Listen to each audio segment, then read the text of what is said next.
Okay, here we are. Paste. Post. Pin. There you go, it's pinned. Okay, hi Leyla, yes, that's it. Just a moment. So, welcome everyone to this live stream. My name is Érika, I'm an English teacher, I'm Brazilian, I live in Brazil. And today we're going to talk with Leyla at Empower. Oops, I didn't pin the message. Let me pin this now. Here, now you can see it. With Leyla at Empower English. And we have a short time today, around 20-25 minutes. So we'll focus on some tips that she has chosen to tell us today. I will be adding her now. So welcome again and let's get started. So, hello, Jenny. Hello, Sarko. Hello. Okay. Hello. Nice to see you. Thank you for inviting me. Oh, I cannot hear you. Can you hear me? Yeah, I can hear you. Can you hear me? I cannot hear you. Okay. I think I need to get some phones. I think the sound. Can you guys hear Leyla? Let me ask people here because I don't know if it's just me or other people. So, can you hear guys, tell us, please. Can you hear both of us? No. It's very, very low. Let me try and... Okay, now. Leyla, I think it's okay now? Yes. Yep. Oh, it's fine now. All right, so thank you so much for having accepted this invitation. It's been... we've been trying to do this for a long time. Yeah, I appreciate the opportunity. It's great to finally see you and see everybody. Yeah, so it's I'm Leyla. I live in Texas. I've got 3 girls and I have a set of twins, but I like teaching English better than sometimes dealing with them. So I'm here today to answer some questions. Just increase the volume a bit more. Maybe I'll need to get my phones. Do you want me to get headphones? Yeah, just a minute. Let me see if I can get mine. Here. Oops. Okay, just a second.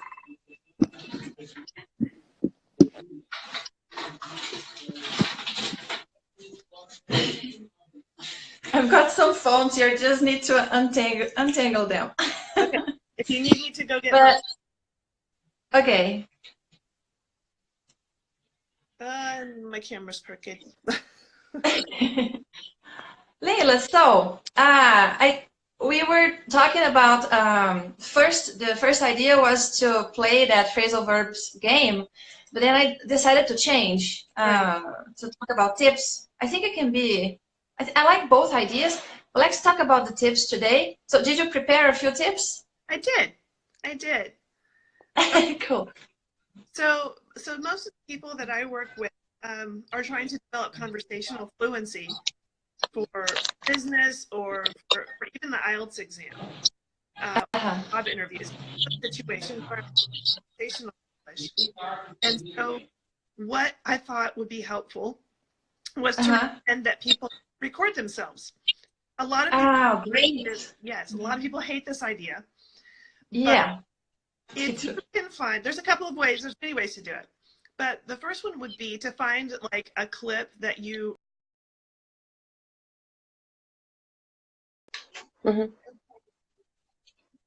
so you could copy the intonation and the linking of the words, the pronunciation, and play it if you're happy with that.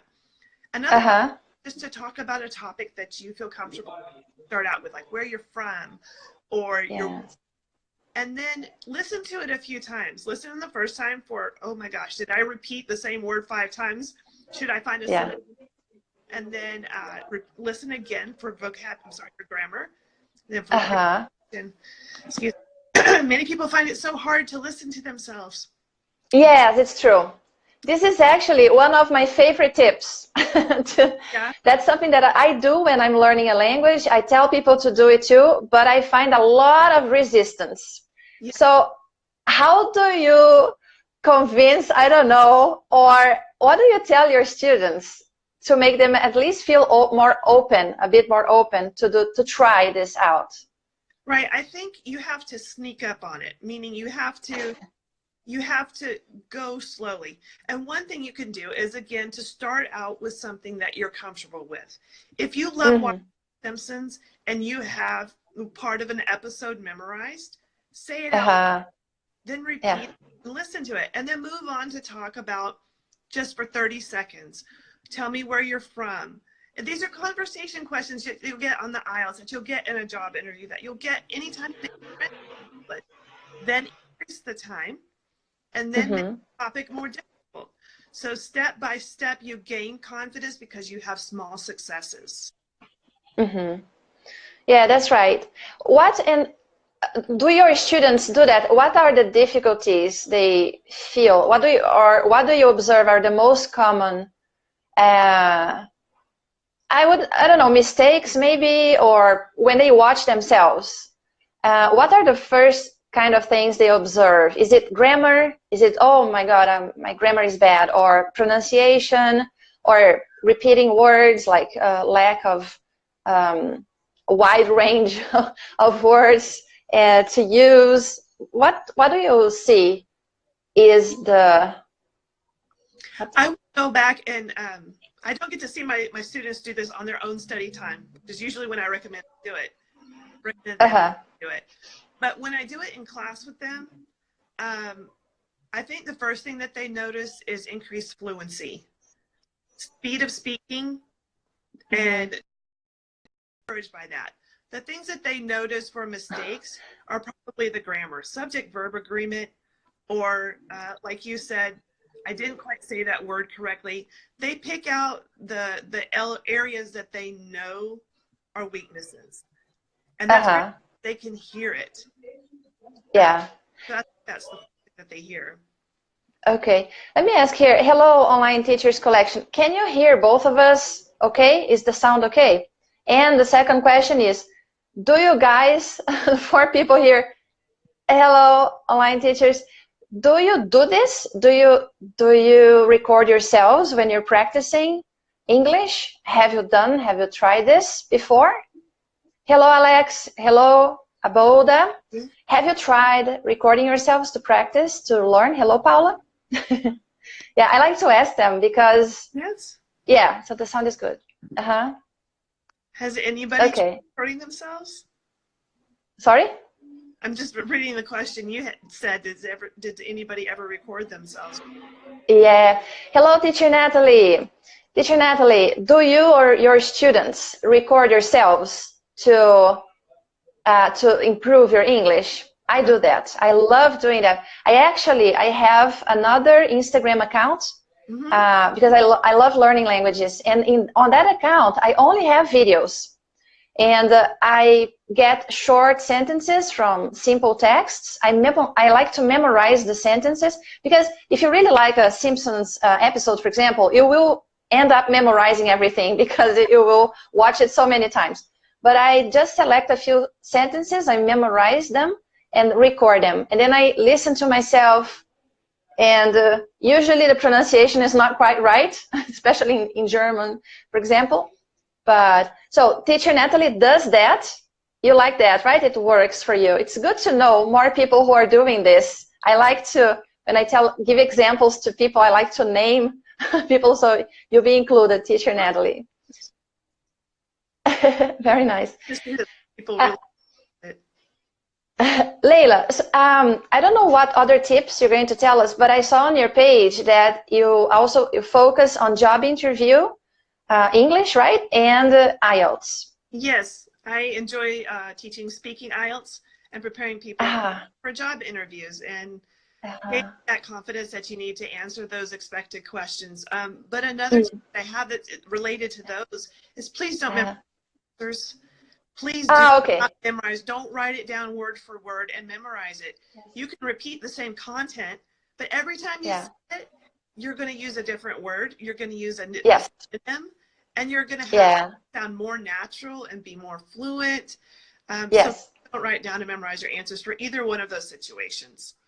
Yeah, I agree with you. Hello, my Sicilian challenge. So what I was going to say is there are two or more different kinds of practices with the video, with this idea of recording yourself. In my case, when I say I memorize short sentences, my objective is to focus on my pronunciation.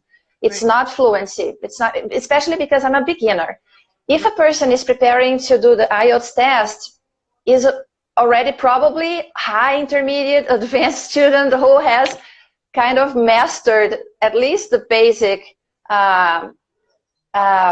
knowledge needed to take the test, right? In this case, yes, you need to speak spontaneously, right? I wouldn't recommend doing that either, memorizing the answer. Do not do that. So many people do. Get students also take the test, people who get 5.5, 6 bands, and it's not enough to college or to pass for immigration or to get the job promotion. They're always like a half-baked, you know, so fluency is really, really key, or that pronunciation themselves understood more clearly. Yeah, so Zomrod23 saying, some native speakers tell me do not memorize the sentence. Yes, if you're taking the IELTS test, do not memorize the sentences. I wouldn't do it either, okay? I'm just giving another example of how to use a video, but in this case, it's for beginners like me in German. And my idea here is not to work on vocabulary, expressions, sophisticated and complex stuff like that. It's just the pronunciation. I have problems with the German pronunciation. So I need to focus, and I choose very short sentences. I have to memorize them because I have a very short time of practice. Like only a year for me is very short because German is a hard language. But for someone taking IELTS, you will have probably have studied for, I don't know how much time. How long do you think a person needs to have studied English to take it? You know, that's a difficult question, and I would say at least a few years, at least 3 to 6, 7 years of practice with it. But then you'll get people they're like, oh my God, I have IELTS next week. I don't know anything, and I haven't spoken English for a year. What do you do in this case? Because it happens a lot. What do you do? It does happen to teachers. They're like, you need to get me ready for my test next week. I'm like, I can't. You can't do that, guys. You really can't do that. And you can't do that for a job interview either so well. You have to take the time to learn the strategies. You have to take the time to build your confidence. So if you know you have a deadline for your application for a university or job or whatever coming up, you better start preparing at least a few months in advance. Don't rush because you have to get used to the format of whatever it is. And I love your idea of memorizing short sentences to focus on one specific area of language learning, pronunciation, or, oh my goodness, I need to work on my simple present verbs. And this sentence has 5 of them. I can memorize and use it. So focusing on very specific areas, memorization makes a lot of sense. What about, I don't know what other tips you have, but I have a question here. What about when students, they need to use, like I said before, a wide range of words, right? They should avoid simple words like bad, good, interesting, right? These are kind of poor language.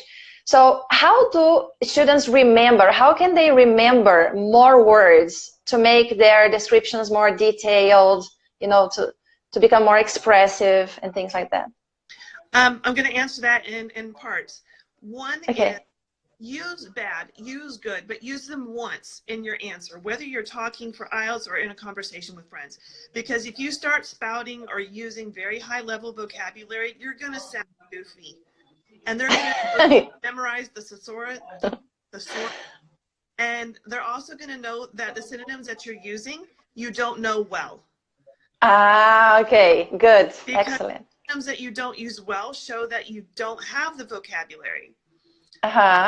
What you would need to do, in my opinion, is I posted a video a while back of using a quadrant learning chart for each word that includes space in the corner for a synonym. So as you're learning new vocabulary, write that synonym in that quadrant and then practice using it. Use it instead. Keep a language learning journal where you're writing, using that synonym, speaking that synonym to a colleague, speaking out loud to yourself. But don't go crazy memorizing 15 synonyms for the word bad, because you're not going to do it correctly. Focus instead on like 3. Because you're only going to focus for 2 minutes in any conversation with anybody before it's the other person's turn. So use them correctly and practice using them however you can, recording, writing, emails, whatever. Practice using it. That's awesome. Zamrad here is saying, I hope one day I can speak like you. So what can a students are always want to speak like a native speaker, like you, because it sounds so good. So, but what do you tell people? You already gave a lot of tips that are necessary to get closer to that, right? Is there anything else you would say to someone who is concerned? Don't try to sound like me. Don't try to sound like Érika. Sound like you. I'm very serious about this because so many people think my accent is too thick. I have a lot of ums. I have bad vocabulary. I have bad grammar. You need to sound like you. You need to practice as much as you possibly can to be the best that you can be. And the more you listen to different speakers, listen to the Australian, the New Zealand, the Jamaican, the Indian, the British, the American, all the different accents that you can, and you're going to become you. You're going to become the most fluent you can be. And there's a thing called World English, right? People from all over the world are using English in a different way now to communicate in business. It's not just American English. It's not just Indian English. It's all of us trying to communicate in a language and making it work the best we can in business meetings and conferences. So don't worry about being a native speaker. Worry about becoming as fluent as you can be for you and being understood. Just make yourself understood. That's all that matters. Communication. Connection. So Zamrad is asking now about grammar. He says he has big problems with grammar. A lot of students do have problems with grammar. A lot of them ask, oh, should I really learn grammar? Is it necessary? Is it really important? When do I need to include it in my practice? Some people just don't like the idea of having to learn grammar. What do you say to these students? To those students, I say, unfortunately, it's part of the game. Okay? If you learn a language, you're going to have to learn the grammar. The question is how you learn it. Do you learn it out of a book? Or do you learn it in context with maybe a little bit of book practice? Do you watch television shows and go, oh, okay, he's using the simple past tense right now because that character is telling me a story. He's telling me a story, so these are words I need to remember when I'm telling a story. Memorize, use the grammar in context. When you're conversation with somebody, go, oh, she's talking about tomorrow, so she's going to use will. She's talking about a wish, so she's going to say I would like to. So if you focus on when you hear it, how you hear it, and then speaking that and writing that, and if you want to get some clarification, hit some websites, some grammar books. It's not going to kill you a little bit, just to reinforce, especially those irregular verbs and things like that. But mostly for context and fun.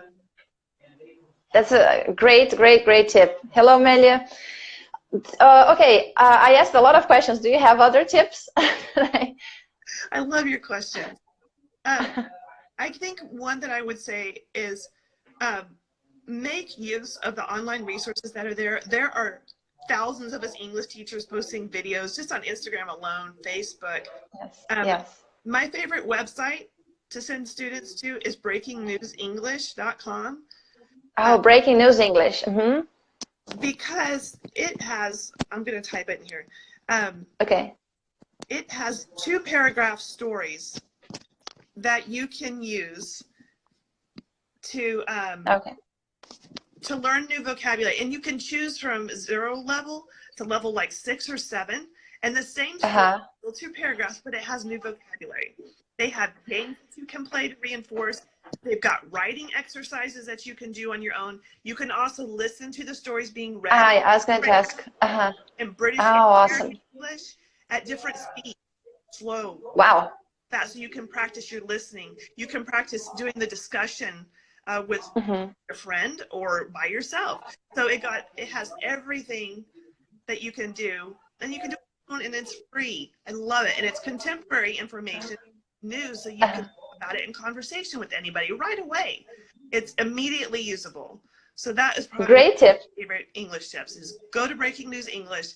I think Sean, I forget his last name, Sean something or other, has put a lot on this site, and he's fantastic about it. So that's a great. Leyla, do you have a YouTube channel? Do you have are you on other social media sites? Or I am on Facebook at Empower English Tutoring.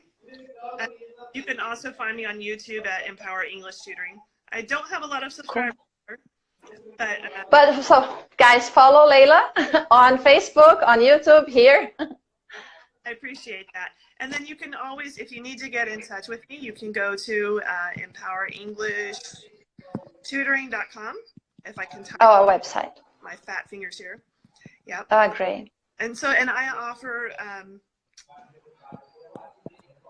a job interview package for practicing for 4 hours, where we really focus in on the behavioral questions, that kind of thing. I offer private tutoring online. I'll look at your emails. If you have to send an important email out, I'll proofread. So just contact me if you ever need anything. So, I love great. He listens to anything he can in English. That's wonderful. Listen to it you can. Yeah. Do you think it's a good idea for a beginner to watch TV shows without subtitles in their native language? Do you think this can be? I would say, yeah. I would say you can. Why not? Why not, right? Because you will start to notice the same words said over and over again, and then you're going to figure out what those words are from the context, from the facial expression of the actress and the actress. Yeah. I've been watching a Lebanese series on Netflix called Peasants Rebellion in English. I'm learning so much Arabic, it's ridiculous, because they say the same 5 phrases over and over again. And I do have the subtitles on, yes, but I can tell when they're angry. I can tell when they're upset about something. Yeah, this is very important. Is huge, or what they're pointing at, or what the camera zooms to. I think that's a great way to practice. Yeah. Do you do that for German or whatever other languages you learn? I do that, yes. Because like I said, my German is not good. I'm a beginner, but I don't shy away from movies and with subtitles in German and TV shows, because my German is poor right now. Right. So I insist, and I do exactly what you're saying there. I pay attention at the facial expressions, the intonation, the characters' reactions. Yes, all these things are very helpful, very important, because this is information we need when we are communicating to. It's not just the words that we use, but there are many other things that go together, right? So pragmatics, right? Yeah. I think in my phone just typed it in Spanish because that's my second language. But pragmatic. Nice. It's just the fancy term for how you talk, your manners, how you communicate with people, how you get something done, how you ask for something, how you say I'm sorry. And TV shows can help you learn so much about that, even though they're dramatic and they're being silly. Sometimes this Lebanese is ridiculous, but I'm learning a lot. Just by how to interact with each other. So it's a great thing. Just a last question, because I think we need to go, right? So a last question. So you said you speak Spanish. You're learning Spanish. You're learning Lebanese too. But what else? Any other language? No, I'm just listening to Lebanese Arabic since I was about 11 or 12, but I'm not fluent. Like, I hit that plateau like everybody else. Okay. That's where I'm at, and I don't take really improve myself. But when I have students who speak Spanish, that's my time to practice with them. So. That's great. That's great. Yeah. Leyla, that was fantastic. That one went by so fast. It was lovely talking to you. Great teacher. Great tips. Thank you so much. You guys do great work on your side. I love it. Thank you. I hope we can do this again sometime in the future with more time, probably.